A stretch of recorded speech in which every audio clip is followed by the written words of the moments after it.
Okay, Edie says we're at the top of page 520. We just read that Harry was thinking about making a more luck potion because he wanted all the luck he could get to try and get Ginny to like him and Ron to be okay with it. And Harry's just kind of having this battle in his mind of who does he care about more, or who does he want to be with more, Ron as his best friend or Ginny as his girlfriend, potentially. So we're at the top of page 520. It says, Ron was not unique in this aspect. Interest in the Gryffindor-Ravenclaw game was running extremely high throughout the school, for the match would decide the championship, which was still wide open.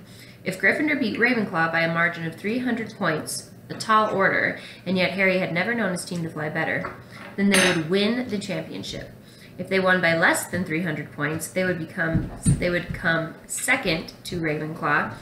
If they lost by 100 points, they would be third behind Hufflepuff, and if they lost by more than 100, they would be in fourth place, and nobody, Harry thought, would ever let him forget that it had been he who had captained Gryffindor to their first bottom-of-the-table defeat in 2 centuries. The run-up to this crucial match had all the usual features.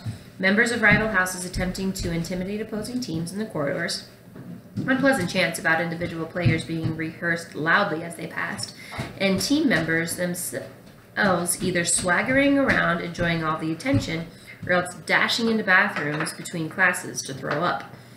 Somehow, the game had become inextricably linked in Harry's mind with success or failure in his plans for Ginny. He could not help feeling that if they won by more than 300 points, the scenes of euphoria and a nice, loud after-match party would be just as good as a hearty swig of Felix Felicis. In the midst of his preoccupations, Harry had not forgotten his other ambition, finding out what Malfoy was up to in the Room of Requirement. He was still checking the Martyrs map, and as he was unable to locate Malfoy on it, deducted that Malfoy was still spending plenty of time within the room. Although Harry was losing hope that he would ever succeed in getting inside the Room of Requirement, he attempted it whenever he was in the vicinity. But no matter how he reworded his request, the wall remained firmly doorless. A few days before the match against Ravenclaw, Harry found himself walking down to dinner alone from the common room. Harry having rushed off into a nearby bathroom to throw up yet again, and Hermione having dashed off to see Professor Vector about a mistake she thought she might have made in her last arithmancy essay. More out of habit than anything, Harry made his usual detour along the 7th floor corridor, checking the Martyrs map as he went. For a moment he could not find Malfoy anywhere and assumed he must indeed be inside the Room of Requirement again. But then he saw Malfoy's tiny labeled dot standing in the boys' bathroom on the floor below, accompanied by Crabbe and Goyle.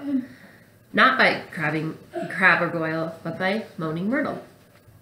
Harry only stopped staring at this unlikely coupling when he walked right into a suit of armor. A loud crash brought him out of his reverie, hurrying from the scene lest Filch turn up. He dashed down the marble staircase and along the passageway below. Outside the bathroom, he pressed his ear against the door. He could not hear anything. He very quietly pushed the door open. Draco Malfoy was standing with his back to the door, his hands clutched either side of the sink, his white blonde head bowed. "Don't!" cried Moaning Myrtle's voice from one of the cubbies. "Don't! Tell me what's wrong. I can help you." "No one can help me," said Malfoy, his whole body shaking. "I can't do it. I can't. It won't work. And unless I do it soon, he says he'll kill me." And Harry realized, with a shock so huge it seemed to root himself to the spot, that Malfoy was crying. Actually crying. Tears streaming down his pale face into the grimy sink basin. Malfoy gasped and gulped, and then, with a great shudder, looked up into the cracked mirror and saw Harry staring at him over his shoulder. Malfoy wheeled around, drawing his wand instinctively. Harry pulled out his. Malfoy's hex missed Harry by inches, shattering the lamp on the wall beside him. Harry threw himself sideways, thought Levicorpus, and flicked his wand, but Malfoy blocked the jinx and raised his wand to another. No, no, stop it, squealed Moaning Myrtle, her voice echoing loudly around the tiled room. Stop! Stop! There was a loud bang, and the bin behind Harry exploded.